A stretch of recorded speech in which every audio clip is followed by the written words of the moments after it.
Good evening, America. I'm Asher Williamson here with Sir Edmund Hillary, the first man to ever have summited Mount Everest.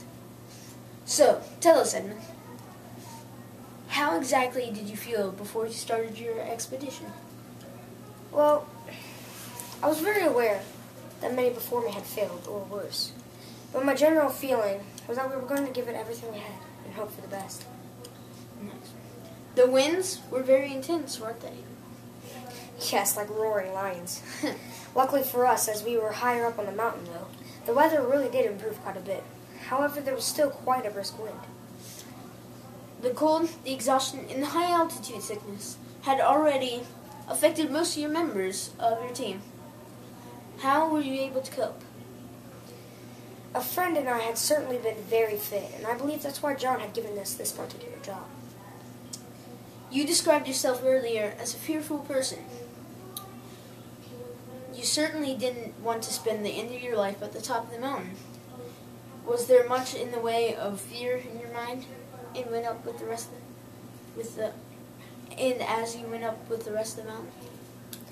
Well, once we were near the summit and we had the final summit ridge ahead of us, I didn't remember feeling any particular fear until about halfway, where there was this rock ledge, and the only way up past it that I could see was a crack in the rock.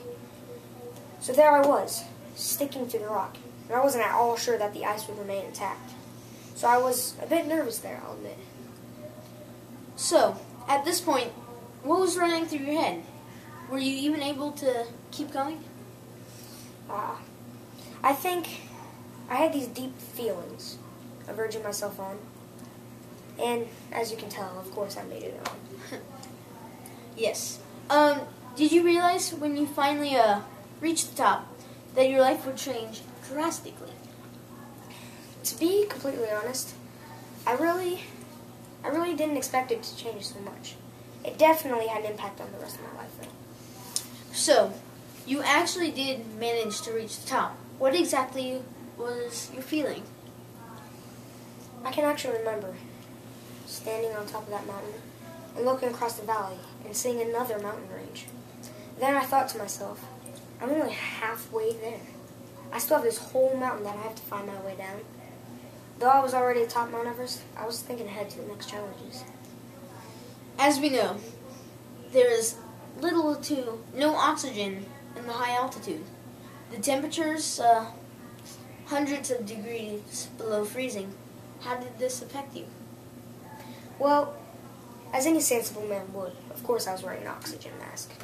It's just a natural thing. Although I was wearing this, though, as I was nearing the summit, I was running pretty low. The amount of air I was receiving was really affecting how much time we were going to have, and I could just feel that we didn't have much. This allowed us only about 15 minutes total on the summit, though I really don't think I could have stayed much longer. It was absolutely horrendous how cold it had become, but the challenge was definitely worth it, and I wasn't about to let it stop me.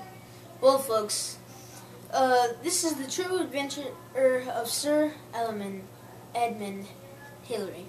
For growing up as a beekeeper to becoming the first man to reach the summit of Mount Everest. This man truly accomplished great things. I'm Asher Williamson, bringing you Sir Edmund Hillary. Good night, America.